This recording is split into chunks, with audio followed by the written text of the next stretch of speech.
नमस्कार दोस्तों, मैं सुष्मिता सिंह।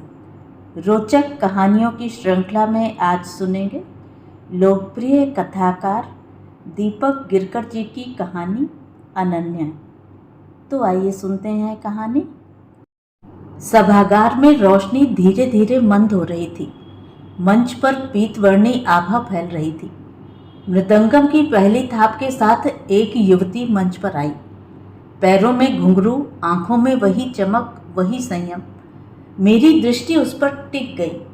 वह नृत्य कर रही थी, सुगठित संतुलित भावों से भरी। उसके हाथों की मुद्राएं, आंखों की भाषा, पैरों की लय, सब कुछ जैसे किसी पुराने परिचित संगीत को फिर से जगा रहा था। अनन्या, मेरे होठों से धीमे से निकला। मंच पर नृत्य करती नृत्यांगना को देखते देखते मेरी स्मृतियां पीछे लौटने लगी, कई वर्षों पीछे। वह दिन मुझे आज भी साफ याद है। कॉलेज के सांस्कृतिक समारोह में पहली बार मैंने अनन्या को देखा था। मंच पर वह भरतनाट्यम की अलारिप्पू प्रस्तुत कर रही थी। घुंघरुओं की झंकार, हाथों की कोमल रेखाएं और आंखों में एकाग्रता। मैं तब संगीत का छात्र था, पर उस दिन मैंने पहली बार समझा कि नृत्य भी संगीत की तरह आत्मा को छू सकता है। कार्यक्रम के बाद मैंने संकोच से कहा था, आपका नृत्य जैसे कोई प्रार्थना हो। अनन्या मुस्कुरा दी थी। नृत्य मेरे लिए सचमुच प्रार्थना ही है। उस दिन से हमारी बातचीत शुरू हुई, संगीत, नृत्य, कला और जीवन पर। धीरे धीरे वह संवाद एक निर्वाक निकटता में बदल गया। अनन्या के नाक नक्श अत्यंत तीखे और मनोहारी थे। उसकी बड़ी बड़ी आंखों में एक अनोखी गहराई और चंचलता एक साथ झिलमिलाती रहती थी। उसका गोरा रंग मानो हल्की गुलाबी आभा से आलोकित रहता, जिससे उसका सौंदर्य और भी निखर उठता था। उसकी देह यष्टि किसी अजंता की मूर्ति सी सुघड़ और संतुलित प्रतीत होती थी। कमर तक झूलते उसके लंबे घने बाल उसके व्यक्तित्व को और भी मोहक बना देते थे। श्रृंगार के नाम पर वह बहुत साधारण थी। बालों में फूलों की एक सुगंधित वेणी और माथे पर एक छोटा सा तिलक, बस यही उसका अलंकार होता था। जब कभी मैं उसके पास बैठता तो अनायास ही उसकी बड़ी बड़ी बोलती आंखों में खो जाता। उन आंखों में जैसे अनगिनत अनकहे भाव झिलमिलाते रहते थे। उसके बालों से आती नारियल के तेल और मोगरे के फूलों की मिली जुली सुगंध वातावरण में एक मधुर मादकता घोल देती थी, जो मुझे भीतर तक रोमांचित कर जाती थी। और जब वह बोलती या हंसती तो उसकी वह मधुर चहक सचमुच किसी चिड़िया की किलकारी सी प्रतीत होती, स्वाभाविक, निर्मल और मन को छू लेने वाली। धीरे धीरे मुझे स्वयं भी यह आभास होने लगा कि मैं उसे पसंद करने लगा हूँ। कॉलेज में प्रतिदिन हमारी मुलाकात होती, कभी केवल दूर से एक दूसरे को देख लेना, तो कभी संयोगवश नजरें मिल जाना। उन क्षणों में एक अनकहा अपनापन और मधुर संकोच दोनों ही साथ साथ महसूस होते थे। हम दोनों के बीच औपचारिकता की दीवार ढह चुकी थी। हमारी मुलाकातों का सिलसिला यूं ही चलता रहा। कभी कभी हम दोनों कॉलेज के पीछे बहती बरसाती नदी के किनारे बैठ जाते थे, जहां हमारी खुली आंखों में अनेक सपने तैरा करते थे। मैं बांसुरी बजाता था और अनन्या बांसुरी की धुन में खो जाती थी। कुछ ही दिनों में हमारी निकटता साधारण मित्रता की सीमाएं लांघ चुकी थी। अनजाने ही हमारे हृदय एक दूसरे के प्रति गहरे अनुराग से भर उठे थे। अब हमारी मुलाकातों में केवल मित्रता का सहज भाव ही नहीं, बल्कि प्रेम की कोमल और मधुर अनुभूति भी स्पष्ट झलकने लगी थी।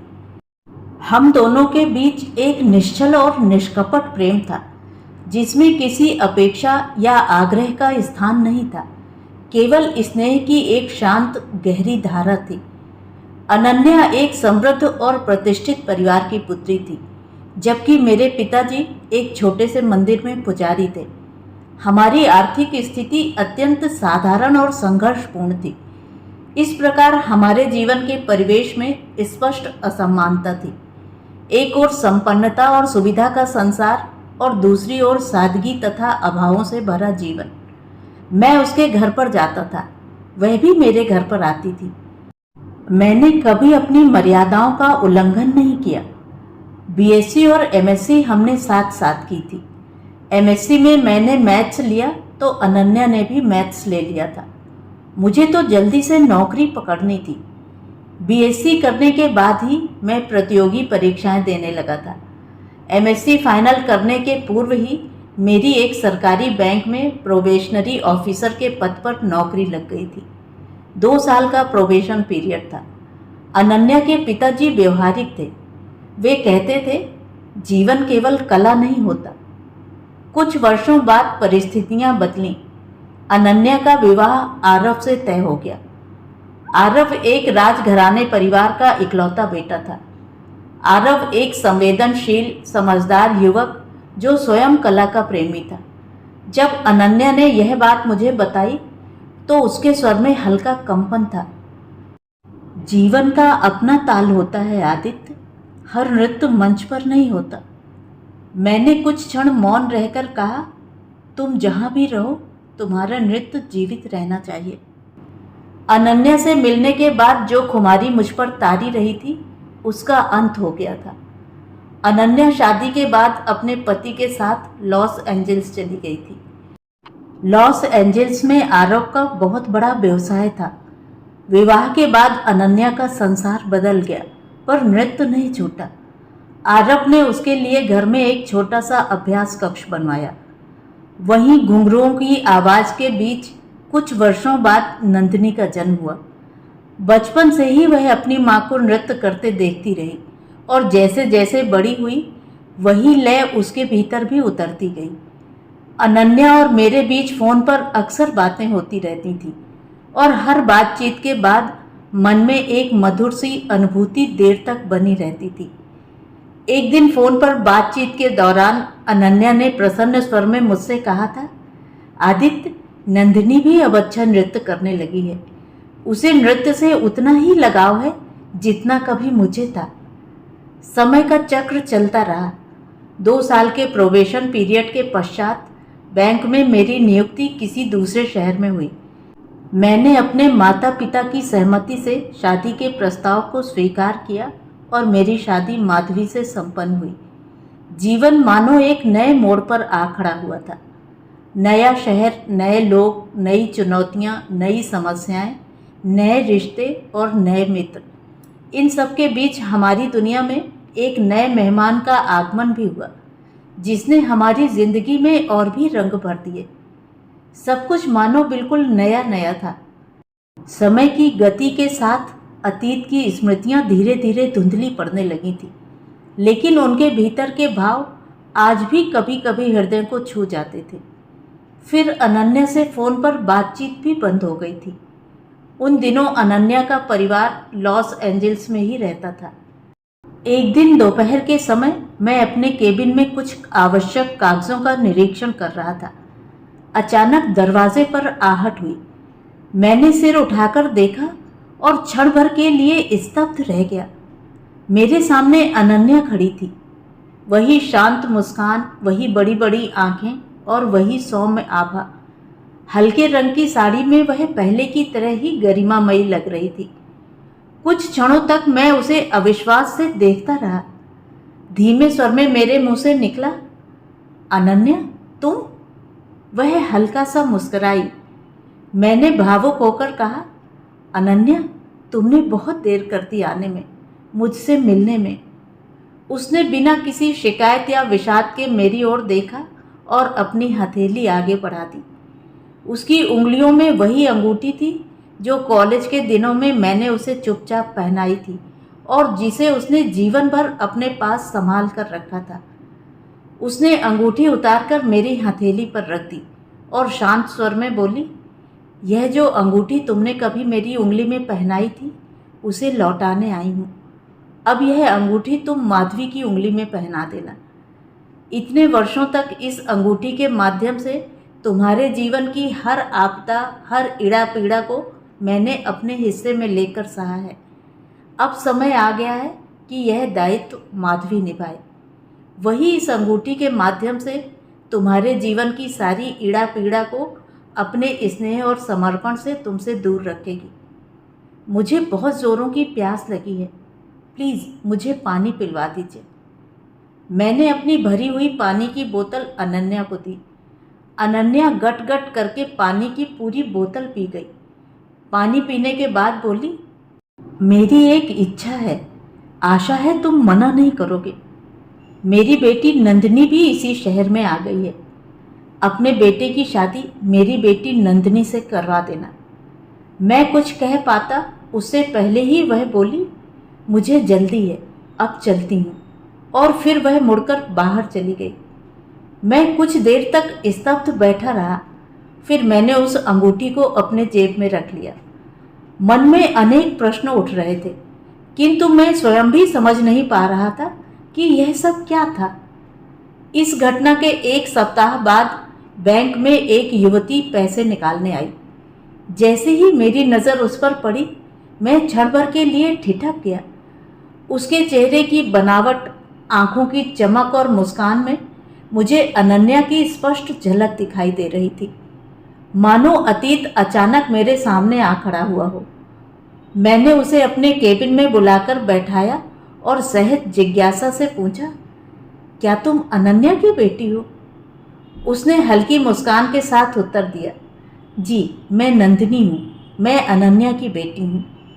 सामान्य बातचीत के दौरान मैंने सहज भाव से कहा, एक सप्ताह पहले तुम्हारी मम्मी मुझसे मिलने आई थी। मेरी बात सुनकर नंदिनी के चेहरे का रंग उड़ गया। वह विस्मय से बोली, आदित्य अंकल, मम्मी को गुजरे हुए तो 2 साल हो चुके हैं। मैंने गंभीर स्वर में कहा, नहीं नंदिनी, अनन्या आई थी। उसने वह अंगूठी भी लौटाई जो मैंने उसे कॉलेज के दिनों में पहनाई थी। नंदिनी कुछ क्षण मौन रही। शायद वह मेरी बात को समझने का प्रयास कर रही थी। क्या अनन्या इस दुनिया में नहीं है? फिर वह मेरे से मिलने आई थी, मुझे अंगूठी दी थी और एक कागज़ की पर्ची पर अपना पता लिखकर दिया था। वह सब क्या था? मैं विस्मय, भय और असंख्य प्रश्नों से घिर गया। मेरा पूरा शरीर पसीने से तरबतर हो उठा। मैं पानी की पूरी बोतल गटक गया। मैंने कहा, आज बैंक का काम समाप्त हो गया है, चलो मेरे साथ फ्लैट पर चलो। वह अंगूठी मैंने घर के लॉकर में रख दी है। हम दोनों मेरे फ्लैट पर पहुंचे। मैंने उत्सुकता और हल्की घबराहट के साथ लॉकर खोला, परंतु लॉकर में अंगूठी नहीं थी। मैं स्वयं भी अवाक रह गया। अनन्या मुझे कागज़ की एक पर्ची पर इस शहर का अपना पता लिखकर गई थी। मैंने उस पर्ची को भी बहुत ढूंढा, लेकिन वह पर्ची भी नहीं मिली। नंदिनी ने मेरी ओर देखा, पर मेरे पास कोई उत्तर नहीं था। नंदिनी की आंखों में हल्की नमी उतर आई। उसने धीमे स्वर में कहा, आदित्य अंकल, 2 वर्ष पहले मम्मी और पापा एक सड़क दुर्घटना में हम सबको छोड़कर चले गए। उस समय मैं बिल्कुल अकेली पड़ गई थी। पराए देश में मेरा अपना कहने वाला कोई नहीं था। इसलिए मैंने लॉस एंजल्स का सारा काम समेटा और वापस इसी शहर में लौट आई। यहाँ हमारे रिश्तेदार हैं, अपने लोग हैं। अब मैं यहीं पापा का व्यवसाय संभाल रही हूँ। कुछ क्षण रुककर वह आगे बोली, अंकल, मम्मी आपका बहुत सम्मान करती थी। वे अक्सर आपके बारे में बड़े आदर और आत्मीयता से बात किया करती थी। उनकी एक ही इच्छा थी कि मैं आपसे अवश्य मिलूं। उन्होंने मुझसे कहा था, यदि कभी तुम वापस अपने शहर लौटो तो आदित्य अंकल से ज़रूर मिलना। वे तुम्हें अपनेपन की कमी महसूस नहीं होने देंगे। यह कहते कहते उसकी आवाज़ भर्रा गई। शायद इसी कारण मैं आज आपके सामने बैठी हूँ अंकल। मैं चुपचाप उसकी बातें सुनता रहा। उस क्षण ऐसा लगा मानो वर्षों पुरानी कोई मधुर स्मृति फिर से मेरे सामने सजीव हो उठी हो। अनन्या भले ही इस संसार में न रही हो, पर उसका विश्वास और स्नेह आज भी अपनी बेटी के माध्यम से मेरे जीवन तक पहुंच रहा था। उस घटना के 20 दिन बाद मेरी पत्नी माधवी अपने मायके से वापस लौटी। जैसे ही मेरी दृष्टि उसकी उंगली पर पड़ी, मैं सन्न रह गया। वह वही अंगूठी थी। मैंने आश्चर्य से पूछा, माधवी, यह अंगूठी तुम्हें कहाँ मिली? माधवी सहज स्वर में बोली, लगभग 20 दिन पहले मायके में पुराने सामान के बीच यह अंगूठी मिली थी। मुझे बहुत पसंद आई। संयोग देखो, यह मेरी उंगली में बिल्कुल फिट भी आ गई, इसलिए मैंने पहन ली। मैं निःशब्द रह गया। माधवी मुस्कुराकर अपने काम में लग गई, किंतु मैं देर तक उस अंगूठी को देखता रहा। उस क्षण मुझे अनन्या के वे शब्द याद आए, अब यह अंगूठी तुम माधवी की उंगली में पहना देना। मेरी आंखें अनायास ही नम हो उठी। शायद अनन्या सचमुच आई थी, या शायद प्रेम कभी पूरी तरह समाप्त नहीं होता। वह अपने अधूरे वचनों को पूरा करने के लिए किसी न किसी रूप में लौट आता है। उस दिन पहली बार मुझे लगा कि अनन्या ने जीवन में भी मर्यादा निभाई थी और मृत्यु के बाद भी अपने साथ कुछ नहीं रखा। अपने हिस्से की अंतिम स्मृति भी वह माधवी को सौंपकर चली गई थी। और तभी मेरे कानों में जैसे बहुत दूर से घुंघरुओं की हल्की सी झंकार सुनाई दी, मानो कोई नृत्यांगना अपनी अंतिम मुद्रा पूर्ण करके शांत भाव से मंच से उतर गई हो। माधवी ने अपनी सूटकेस में से अपने कपड़े निकाले तो एक कागज की पर्ची भी कपड़ों के साथ निकल आई। पर्ची वही थी जिस पर अनन्या के घर का पता लिखा हुआ था। मैंने उस घटना के साल भर के अंदर ही अथर्व और नंदिनी की शादी एक सादे समारोह में कर दी। शादी के बाद एक नृत्य कार्यक्रम में मैं, माधवी और अथर्व दर्शक दीर्घा में बैठे थे। मंच पर मृदंगम की गति तीव्र हो चुकी थी। नृत्यांगना का अंग अंग संगीत की लहरियों पर ऐसे थिरक रहा था मानो स्वयं लय ने मानवीय रूप धारण कर लिया हो। उसकी भावपूर्ण मुद्राएं गीत के प्रत्येक शब्द में प्राण फूंक रही थी। पैरों में बंधे घुंघरुओं की झंकार कभी मंद समीर से कानों को सहलाती तो कभी तीव्र तरंग बनकर हृदय की गहराइयों तक उतर जाती। तबले की थाप, स्वर लहरियों का माधुर्य और उसके नृत्य की अद्भुत अभिव्यक्ति मिलकर ऐसा सम्मोहक वातावरण रच रहे थे कि उपस्थित प्रत्येक दर्शक मंत्रमुग्ध होकर उसी सौंदर्य में खो गया। ऐसा प्रतीत होता था मानो कला, संगीत और भावनाएं एकाकार होकर उस क्षण को अमर बना रही हों। नंदिनी तिल्लाना की अंतिम मुद्राओं में थी, ऊर्जा, लय और उल्लास से परिपूर्ण। मेरी आंखें अनायास ही नम हो आईं। मुझे लगा जैसे समय ने एक पूर्ण चक्र पूरा कर लिया हो। कार्यक्रम समाप्त हुआ। तालियों की गूंज पूरे सभागार में फैल गई। नंदिनी मंच से उतरकर सीधे मेरे पास आई। आदित्य अंकल, कैसी लगी प्रस्तुति? मैंने कुछ क्षण उसे ध्यान से देखा। उसके चेहरे की मुस्कान में, आंखों की चमक में मुझे अनन्या की झलक स्पष्ट दिखाई दे रही थी। मैं धीरे से बोला, तुम्हारी मम्मी का नृत्य समाप्त नहीं हुआ नंदिनी, वह तुम्हारे भीतर जीवित है। नंदिनी मुस्कुराई और अपने घुंघरुओं को हल्के से छू लिया। नंदिनी ने कहा, अंकल, ये मम्मी के ही घुंघरू हैं। उसी क्षण मुझे लगा अनन्या कहीं दूर नहीं गई है। वह हर उस थाप में है, हर उस मुद्रा में है जहां कला और प्रेम एक साथ सांस लेते हैं। घुंघरुओं की वह विरासत अब अनवरत आगे बढ़ चुकी थी। तो ये थी कहानी। कहानी आपको कैसी लगी कमेंट करके ज़रूर बताएं। और अगर मेरे द्वारा सुनाई हुई कहानियाँ आपको अच्छी लगती हैं और आप मेरे चैनल पर पहली बार आए हैं तो चैनल को सब्सक्राइब ज़रूर करें, लाइक करें और अपने दोस्तों और परिचितों में शेयर भी करें। बेल आइकन दबाना बिल्कुल भी ना भूलें। धन्यवाद।